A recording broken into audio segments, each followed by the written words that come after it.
Coming up on Cronkite News, the symptoms are similar.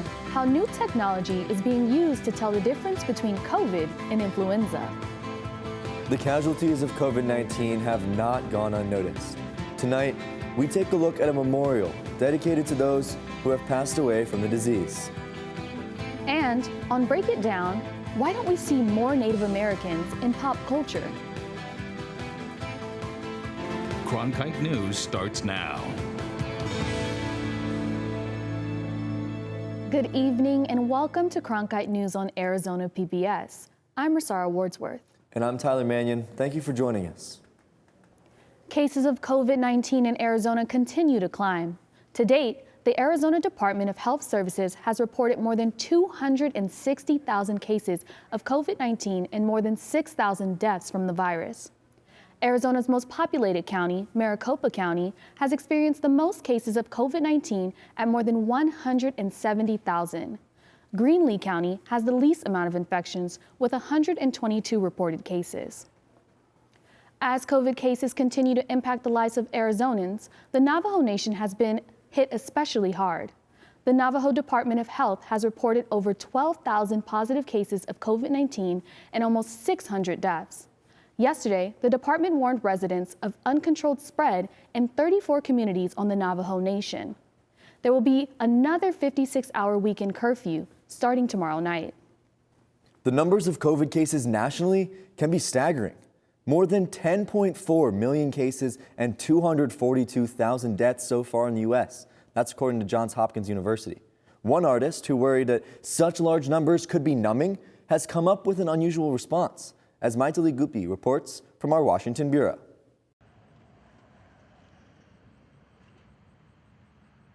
Almost 250,000 people could not vote for a better America on this past Tuesday. That made me sad. It's a sea of white, as almost 250,000 flags line a grass field, each flag representing an American who died from COVID-19. To help people understand the number, to make sense of it, so that we would not just release it and say it is what it is, but rather we would be inspired to take good care of each other. This is Suzanne Furstenberg, the artist who created the In America exhibit. She plants the flags and updates a board with the death toll in the country daily. The hardest part of my day is when we change the numbers. For Furstenberg, the living are just as important to the process of honoring. I have created this art, but really it's the people who come, it's the people who add names, it's the people who simply acknowledge the pain of others that really give value and life to this space.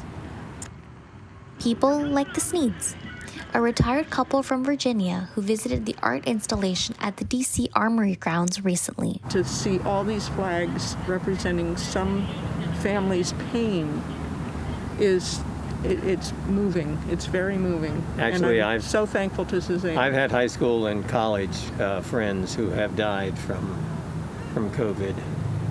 So yeah, it's really sad to see what's happened.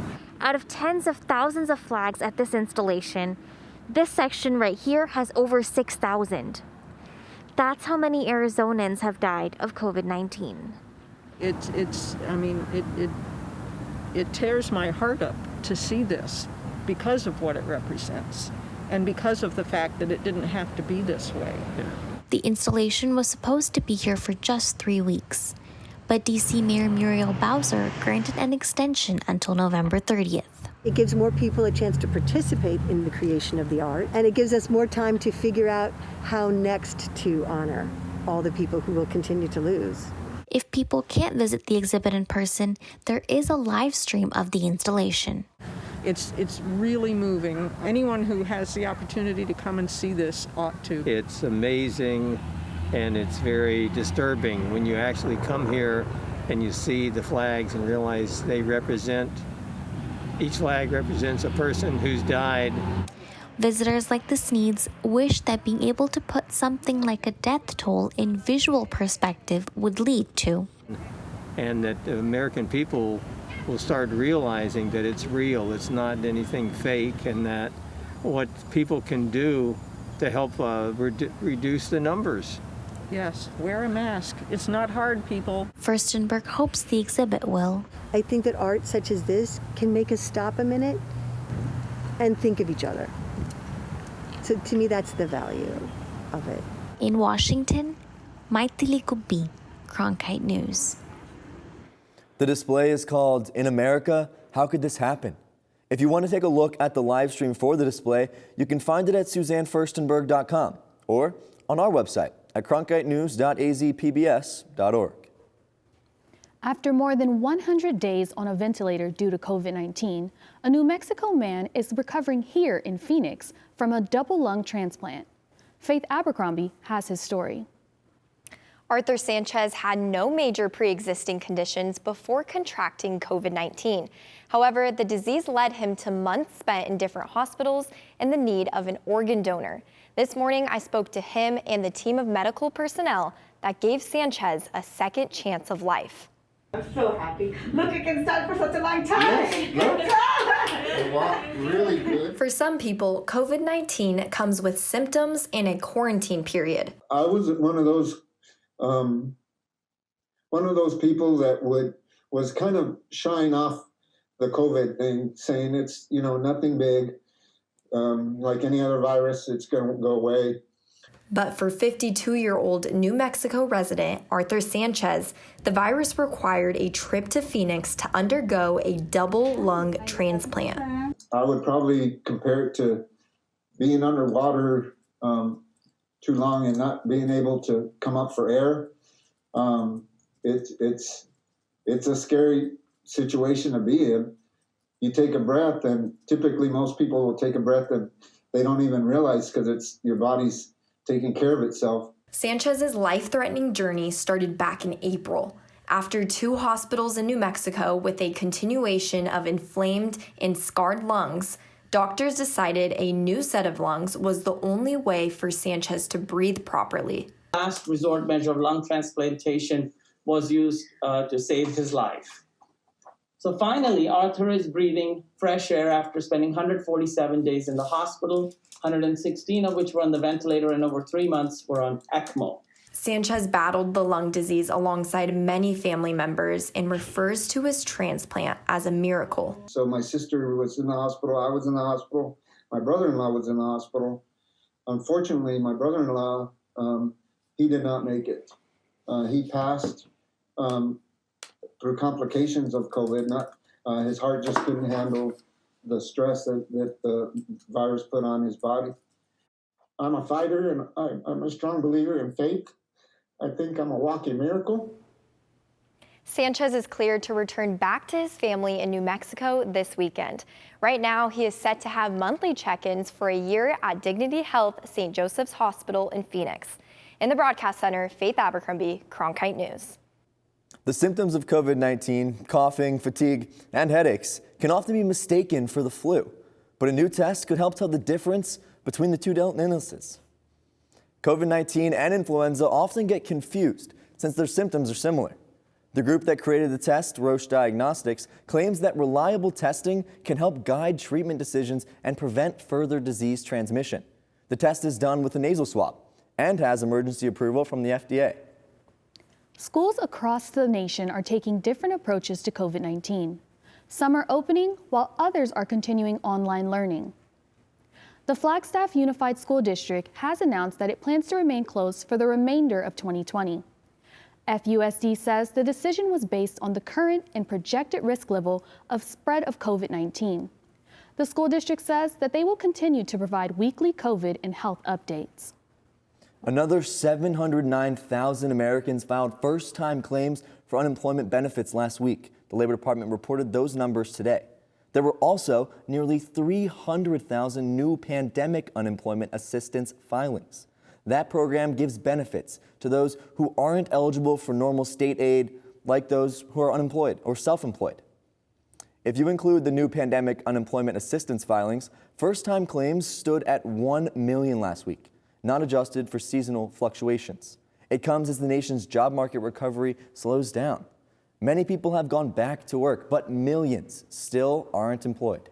Continued jobless claims, which includes people who have filed for benefits for at least 2 weeks in a row, were at 6.8 million last week.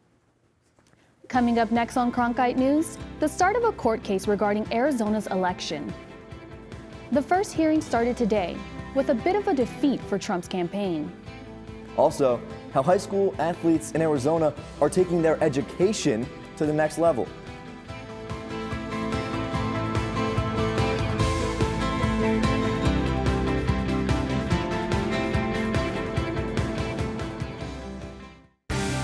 This month in Passport, your on-demand library of the best of PBS. Everyone has secrets. Are you protecting someone? I have no choice. You do have a choice. You're looking at him. That's amazing. We could be standing on top of a T-Rex right now. Women demanded new space and pushed the boundaries of what being a lady means. These and other shows are available with Passport. Become a member of this PBS station, sign in, and start streaming today. Here we go. Lights up. Whoa. As artists, we conduct our educations in public. You can never know whether it's going to be a success. One just has to risk it. It's you and the work and the place. It's a very particular relationship. Here's our lens. Tell us what you think. Friday night at 9 on Arizona PBS. As of last night, President-elect Joe Biden's lead stood just shy of 13,000 more votes than President Donald Trump in Arizona. And with more than 24,000 uncounted ballots in Arizona, it remains unlikely for the president to overtake Biden's lead. The Trump campaign has claimed there were numerous overvotes and that election workers did not give voters the chance to correct their ballots. Maricopa County elections officials have said around 165,000 people in Maricopa voted on Election Day, and they've only received 180 overvotes in the presidential ticket. Even if the president were to win Arizona, he'd still be likely to lose the presidency. This morning, the Trump campaign went before a Maricopa County Superior Court judge to present a case alleging improper vote counting in Maricopa County. Alex Gall has details on the proceedings. The Trump campaign's lawsuit against Arizona Secretary of State Katie Hobbs, Maricopa County Recorder Adrian Fontes, and others got off to a rough start this morning as the judge granted a motion to toss out much of the Trump campaign's evidence of voter fraud. The evidence in question was gathered through an online submission form set up by the Trump campaign. Their lawyers say they checked the sworn statements against voting records and removed the ones that they deemed false. But Maricopa County Superior Court Judge Daniel Kiley was skeptical of that process for verifying the statements' reliability. We think they're likely to be true because the name and address of the voters who submitted them match the name and addresses from the county of people who were in a position to see it. Indication from the voter that it's not true or they didn't submit it, right? It's not on the list. Your process for gathering declarations has yielded sworn statements under oath that your investigation is determined to be false. That doesn't give me any reason to believe that your process is one that generates trustworthy affidavits. It simply generated affidavits that you can't prove are not true. That's not the same as being trustworthy. Lawyers for the Trump campaign made sure to note that this is not alleging voter fraud, but rather allegations of flaws within the Maricopa County election system. And while they did lose on these affidavits, they are still pressing their case that Maricopa County rejected around 200 ballots. That's a number that can't affect the outcome of this election, but it can affect confidence in the county's voting system. In the broadcast center, Alex Gall, Cronkite News. Arizona election officials have continued to post additional voting results this week with the President Trump votes picking up.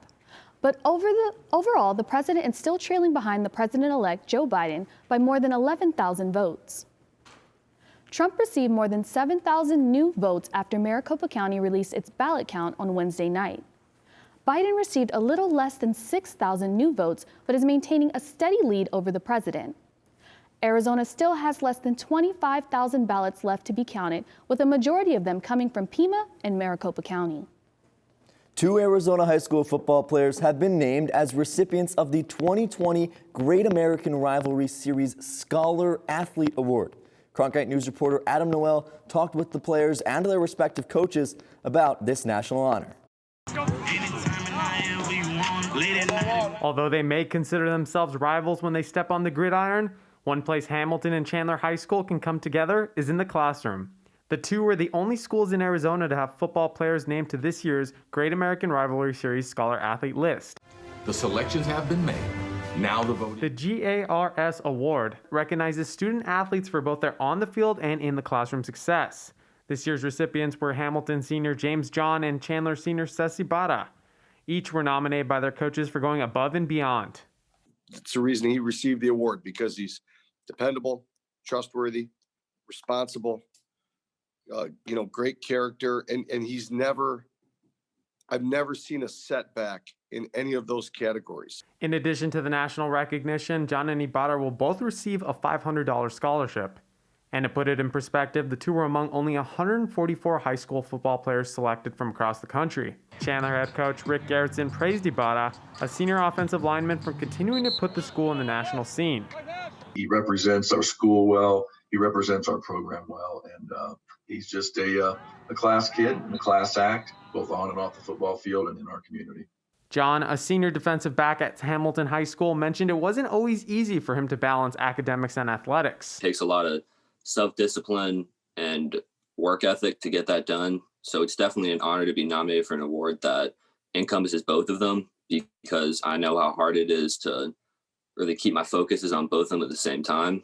For Ibarra, the award was a testament to how hard he's worked to bring his grades up after a difficult first couple years of high school. I struggled a lot my freshman year and part of my sophomore year, and me and my mom sat down and talked, and we really got down what I need to do in the classroom, how I could fix it, and I've just been bringing my grades up ever since, and it's just a huge accomplishment to me, and I'm proud of my grades. And it doesn't just end there for John and Ibarra. Each has the chance to be voted on from family and friends to the GARS Hall of Fame team. Student athletes who finish in the top 25 will be eligible for an additional scholarship. Adam Noel, Cronkite News. That's it for Cronkite News tonight. Thanks for joining us.